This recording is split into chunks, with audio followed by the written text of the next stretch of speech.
Si realizo un evento social y pongo música, ¿debo pagar Updike? Sí, debes pagar Updike. La música es el insumo primordial para la realización de tu evento.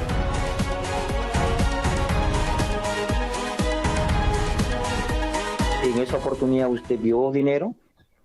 En esa oportunidad no vi dinero, se lo entregué directamente a la señora Heredia. Pero la señora Heredia de inmediato pasó a la oficina de costado, que era el señor Irán Heredia, y hicieron pasar a Rivera y él salió con el dinero. ¿Y ese dinero para qué era? Para pagar la pauta publicitaria de la campaña del partido a los diversos medios de comunicación. Rivera era chocherín, ¿no? Así que Marco Vázquez debe estar recordando chocherín, ¿no? Como él decía en Panorama. Bueno, escúchenme. Ayer me he quedado en la mitad de un relato. La verdad es que no sé si voy a poder contarlo todo, porque además tengo invitados. Algún día voy a contar todas mis memorias, voy a escribirlas. Pero sí les quiero decir algo a título personal. Yo básicamente me declaro y creo ser entrevistadora. Hace mucho tiempo que ejerzo y que trato de mejorar este género. Seguramente cometo 1000 errores, pero eso es lo que a mí me apasiona, entrevistar. Lo que más me gusta, y por supuesto escribir crónicas, ¿no? Y yo entrevistaba muchísimo en Canal N, entrevistaba muchísimo en América Televisión y sobre todo en el comercio. El comercio era mi casa. En el comercio me crié, ahí empecé cuando tenía 24 años, hoy tengo 30 años de periodista. Y lo que quiero decir es que ayer, cuando he salido del canal, un periodista de América Televisión, no voy a revelar su nombre porque no es necesario y porque además él me lo ha pedido, me ha contado cómo la triste y célebre operadora, Clara Elvira Ospina, tramó, ¿no es cierto?, toda mi lapidación con el jefe de la unidad de investigación, Carlos Castro, que dicen ya no está en América, no sabía eso. Y que este periodista, él mismo fue a Bolivia y, bueno, en Bolivia recibió unos documentos donde decían, entre otras cosas, que yo había pagado por información. Me han preguntado varias veces si yo me arrepiento de haber pagado por la información que recibí y que la está revelando, todo lo que yo conté y lo que nadie me creía y lo que todos se burlaban, tantos años, casi 9 años después, lo está contando Belaún del Ocio. Me han preguntado si yo me arrepiento. De lo único que me arrepiento es de haber hecho sufrir a mi mamá y a mi papá, nada más. Pero le agradezco a Dios, de verdad, le agradezco que mi papá todavía esté vivo y que mi mamá todavía esté viva para escuchar lo que yo les conté. Porque claro, media humanidad y medio Perú me lapidaba, ¿no? La única vez que yo me he arrodillado ante una persona pidiéndole perdón por ser periodista ha sido ante mi padre. Porque la bancada nacionalista, por supuesto, liderada por Santiago Gastañudí, a quien ahora Belaún del Ocio cuenta lo que yo dije, que todo Graf no era de Gastañudí, que él era el testaferro y que le dio la empresa al famoso Gastañudí, ¿no?, al decente Gastañudí. La famosa bancada nacionalista pedía, entre otras cosas, que me dictaran impedimento de salida. Pedro Cateriano decía que yo desestabilizaba la democracia, ¿no? Me acuerdo cuando Ana Jara le llamaba, según decía Clara, a gritarle que por qué yo hacía lo que hacía en Canal N, por qué yo osaba criticar a Ollantumala y por qué yo osaba criticar a Nadine Heredia, ¿no? Y me acuerdo mucho, hasta el día de hoy tengo en mi cabeza, ver a mi padre en la cocina y cuando vio eso, de que la bancada nacionalista pedía mi cabeza. Bueno, mi papá tiene serios problemas de salud, tiene una esquenosis en la aorta terrible y hizo un gesto de dolor en su pecho que yo dije, se muere mi padre y ahí sí me va a conocer Ospina y Heredia, ¿no? Yo pensaba. Y por supuesto que me hinqué y me volvería a hincar ante mi viejo. Porque mi papá siempre me enseñó a ser decente, siempre. Yo nunca he robado, yo no cobro por lo bajo, yo no tengo agenda basada en el dinero. Nadie va a poder decir, nadie, y se los puedo decir mirándole a todos ustedes a los ojos, a mí nadie me ha callado. No ha nacido todavía la persona que me pueda callar.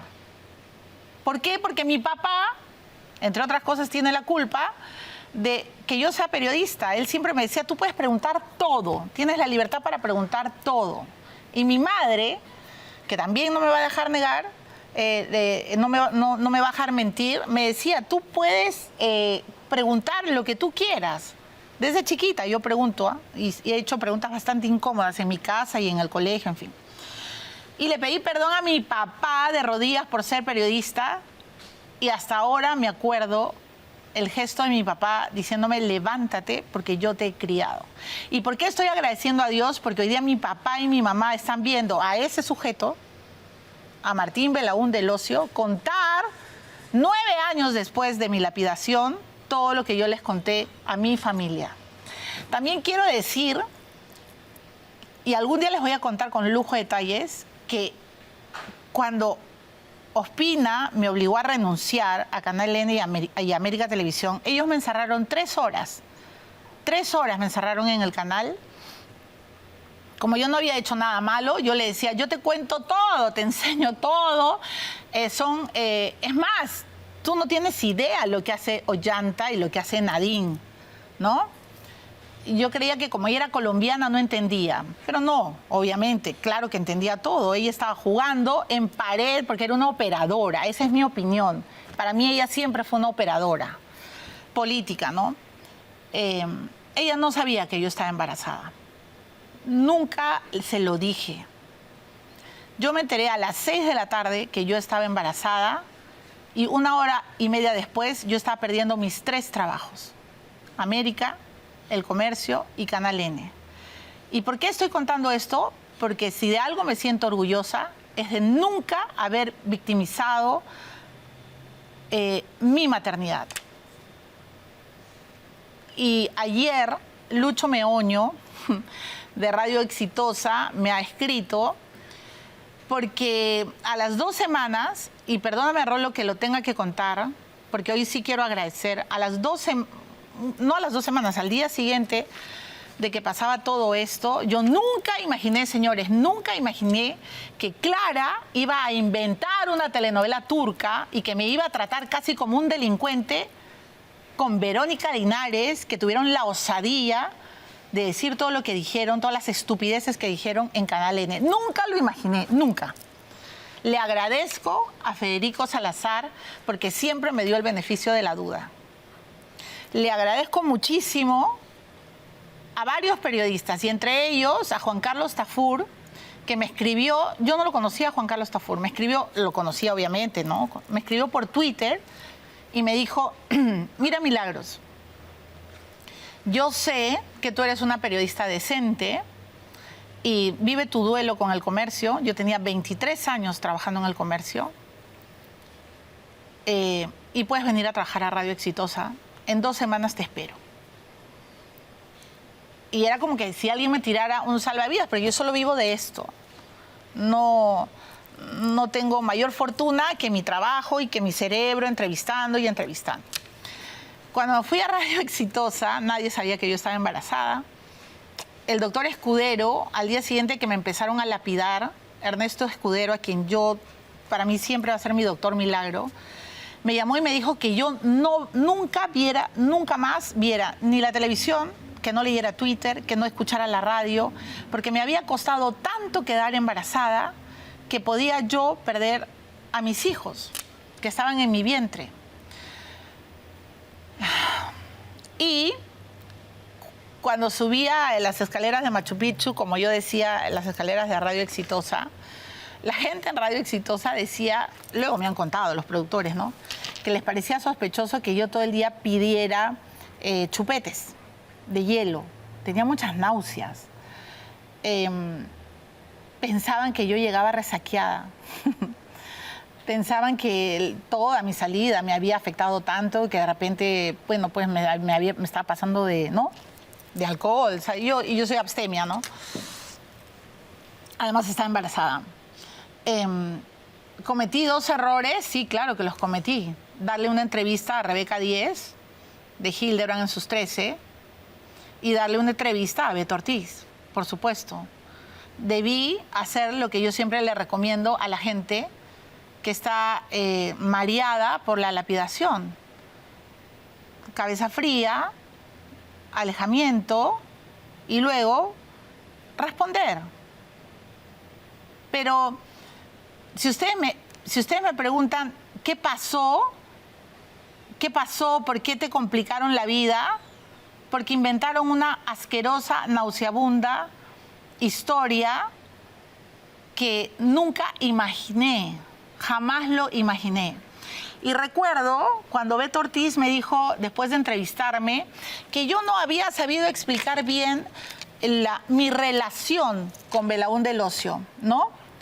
Y que no había sido enfática a la hora de explicar bien cómo era, qué había pasado con esa fuente neurálgica, ¿no? Me contó que cuando a él lo lapidaron, cuando lo acusaron de cosas feas, varios de sus amigos lo habían ayudado a enfrentar una entrevista muy seria que no sé con quién la tuvo. Pero bueno, a mí nadie me ayudó, nadie me coacheó, nadie. Y respondí lo que tenía que responder. ¿Y qué les tengo que decir ahora? Que el tiempo me dio la razón. Es lo único que les voy a decir. Y también les tengo que decir que, un segundo, Rolo, yo sé que tengo que ir con la entrevista, que le agradezco en el alma toda mi vida y que Dios la bendiga siempre a Susana Vera, de RPP. Porque Susana Vera había sido mi productora. Yo he trabajado en El Comercio, en Canal N, en América Televisión, he trabajado en RPP 8 años de mi vida. He trabajado en Radio Exitosa, por supuesto, y luego ellos me dan la oportunidad para trabajar nuevamente en RPP. Y que Dios te bendiga eternamente, Susi, porque ella y Chema nunca dudaron de mí. Y cuando se enteraron que yo estaba embarazada, se les cayó los tenedores que tenían. Cuando Lucho Meoño y Rómulo Vargas, mis productores en Radio Exitosa, se enteraron que yo estaba embarazada, no lo podían creer. Creo que nadie lo podía creer.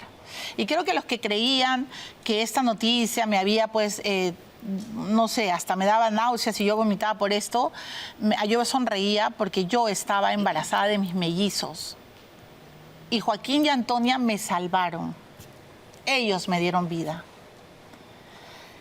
Y cuando he regresado a RPP, luego he ido a ATV, ¿no es cierto?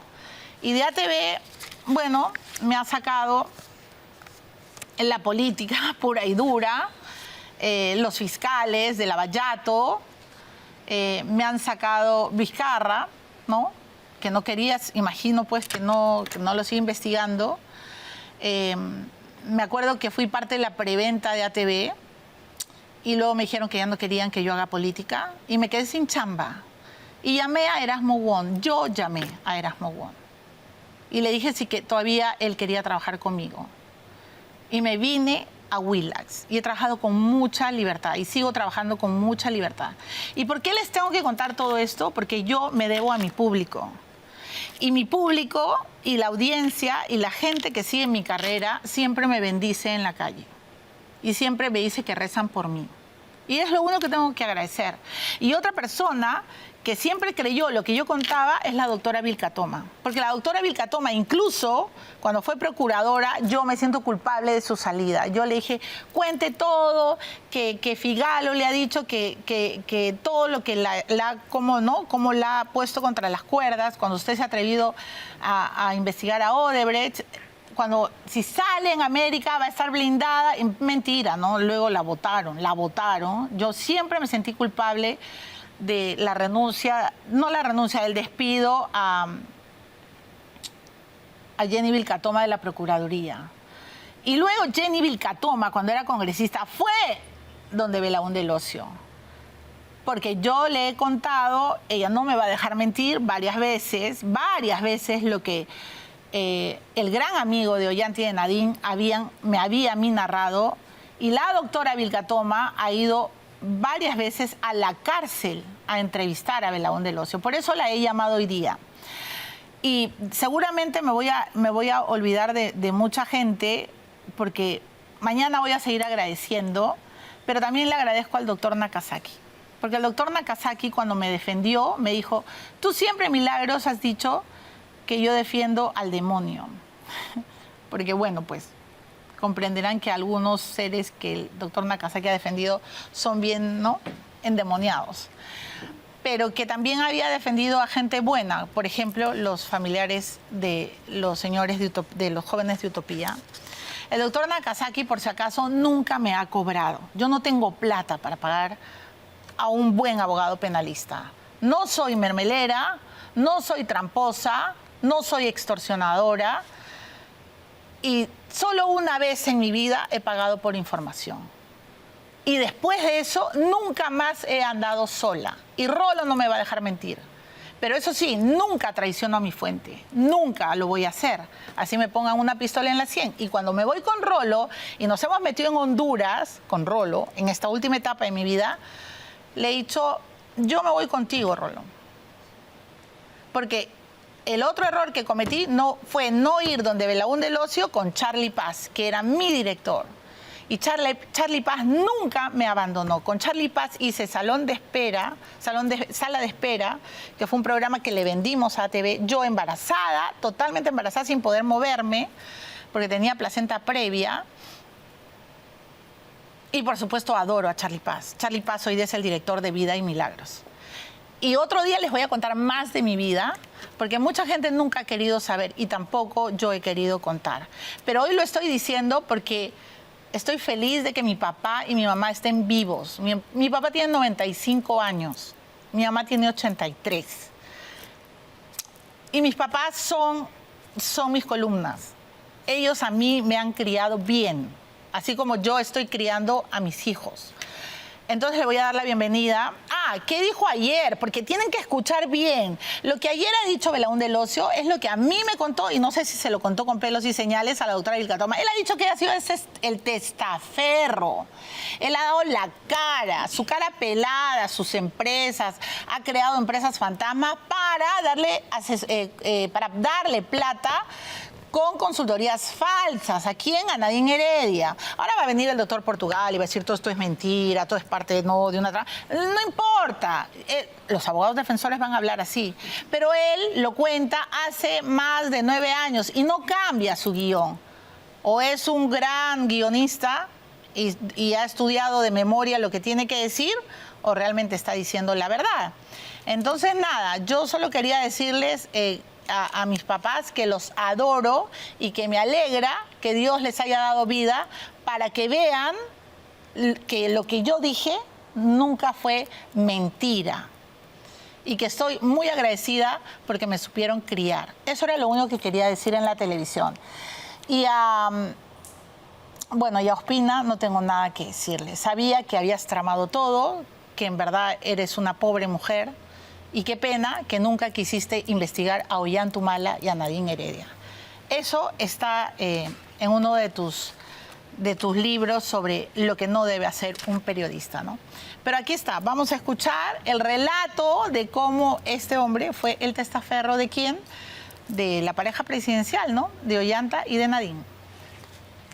A la campaña llegó dinero procedente del gobierno venezolano y este dinero fue entregado, por lo menos las 2 veces que me entregaron a mí, a través de funcionarios venezolanos, de una funcionaria venezolana particularmente. ¿Quién era esa funcionaria venezolana? La señora Birly Torres. Cuando usted dice que le entregaron un maletín, ¿era un maletín? Era una mochila, sí. Y díganos, ¿usted vio que había dinero? Sí, abrí, no en ese momento, pero en el carro ya antes de bajarlo al partido, lo abrí y vi que había dinero desordenado y fui a entregarlo donde lo tenía que entregar, que era donde la oficina del señor Heredia. ¿Y cuando usted vio ese dinero, era en soles? No, eran dólares. En dólares. Sí. Y díganos, ¿usted cómo sabía que iba a recibir dinero de la señora Birly Torres? Porque la señora Heredia me pidió que vaya a recoger una mochila con dinero. Una mochila no, me dijo, anda a recoger un dinero que te van a entregar en la embajada de Venezuela. ¿Puede repetir por qué la señora quién? La señora Heredia. Cuando usted dice la señora Heredia, ¿se refiere a la señora Nadine Heredia? Sí. ella le dijo que tenía que fuera a recoger. Sí. Bueno, la pregunta de rigor, porque sí le quiero preguntar, ha pasado tantos años, doctora Vilca Toma, buenas noches, bienvenida. Milagros.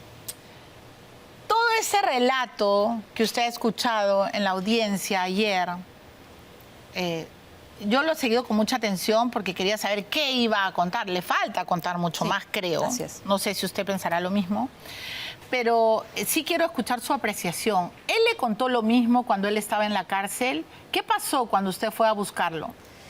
Él me llamó, porque recordarás, Milagros, que a mí me destituyen por denunciarlo a él, porque al denunciarlo a él, al pedir que como procuradora lo incluyan dentro de la cúpula de la organización criminal de César Álvarez, el gobierno de Ollantumala desata toda su furia contra mi persona y contra las personas que integrábamos la Procuraduría, Cristian Salas y el doctor Hugo Laurente.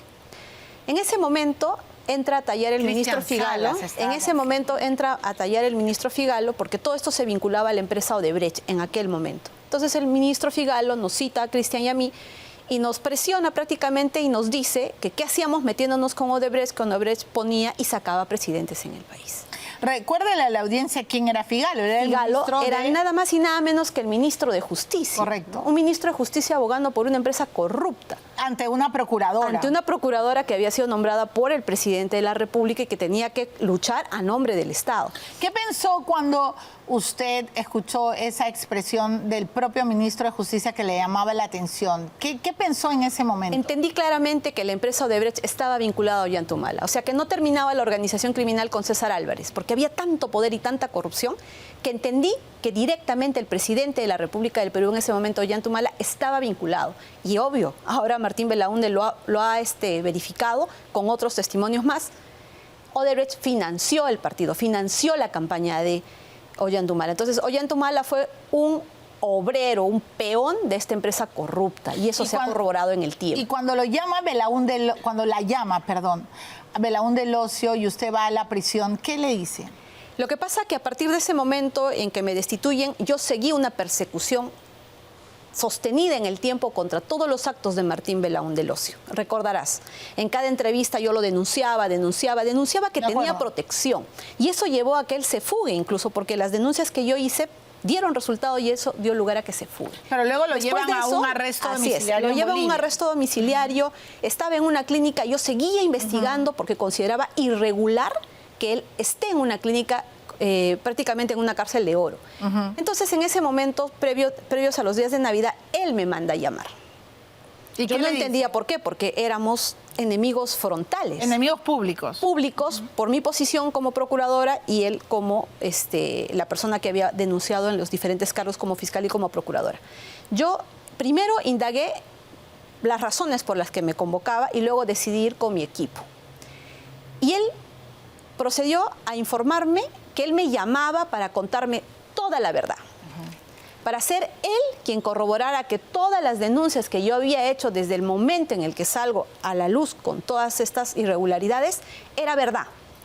Para confesarme que él sí había trabajado con Odebrecht, que era uno de los 10 operadores que tenía Odebrecht en el Perú. Me dio el número de Jorge Barata, me dio el número telefónico de Trindade Serrá, me dio una serie de datos para demostrarme a mí, que era incrédula totalmente, que él ya estaba en una línea de coadyuvar con la justicia y que esa insistencia que yo tenía de seguir denunciando digamos, esos diferentes beneficios que estaba ya gozando, ¿no? Ya no era en la misma línea porque él ya estaba colaborando con la justicia. Claro, la pregunta que uno se hace y que también me han hecho es ¿por qué usted nunca lo contó? ¿Por qué no a partir de ese dio toda la momento, información? A mí me contó todo lo que ha declarado el día de ayer y en su primera declaración en este juicio oral. Todo.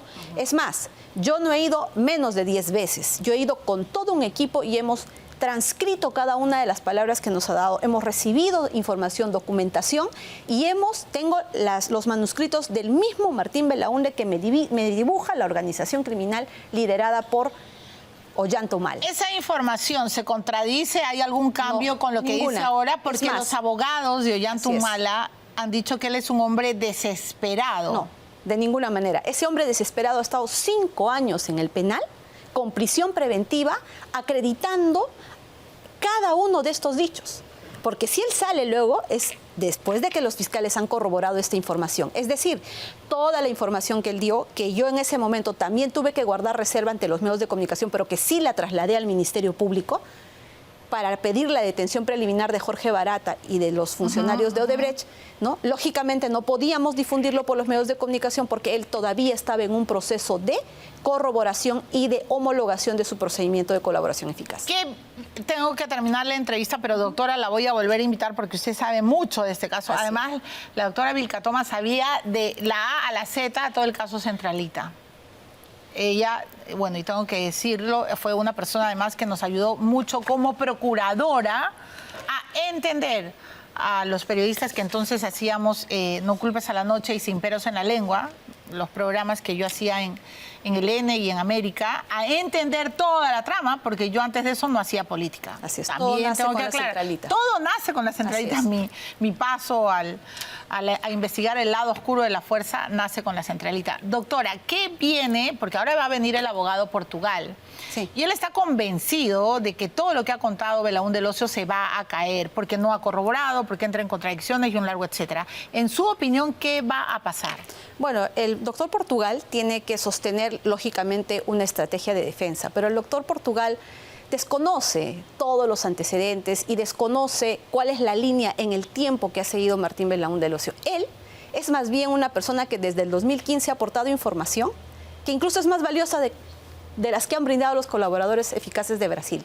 Información que en diferentes carpetas han sido corroboradas. No solamente en esta carpeta él ha brindado información. Hay otros datos que lógicamente van a convencer al colegiado para sentenciar finalmente a este presidente Ollanta Humala, que hoy se ha visto desenmascarado ante todo el país de que él fue financiado con dinero ilícito de Venezuela, de Odebrecht y de todas las otras, todas las acciones delictivas que hoy confiesa Martín Belaúnde del Ocio.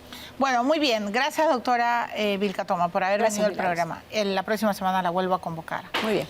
Muy bien. Entonces, tenemos que ir a la pausa y el doctor Portugal ha venido de Palacio, ¿no? Creo que la presidenta lo había llamado Juan Carlos Portugal. Ayer interrumpía tanto que la jueza le dijo, ya sabe que no deje de interrumpir, ¿no? Vamos a escuchar. Pero a diferencia del hombre que trasciende, me estoy refiriendo al abogado Benji. ¿Dónde está Benji, Rolo? Debajo de su cama, imagino. El doctor Portugal no es tan ni histriónico ni soberbio. Así que vamos a ver, vamos a escucharlo. Yo siempre creo que se tienen que escuchar a las dos partes. Él cree que todo lo que ha dicho Belaúnde no alcanza para meter preso a Ollanta y a Nadine. Vamos a escuchar sus argumentos. Pero antes, suave nougat de castaña, miel de abeja y obleas elaborado artesanalmente. Es demasiado rico, tengo que decirlo. Una excelente opción para regalar en esta Navidad. La Ibérica, desde 1909, es una joya para compartir. Entonces, voy a la pausa y regreso con Juan Carlos Portugal, abogado, además de Dina Boluarte. Ya regresamos. Suave nougat de castaña, miel de abeja y obleas, elaborado artesanalmente. Una excelente opción para regalar esta Navidad. La Ibérica, desde 1909, una joya para compartir.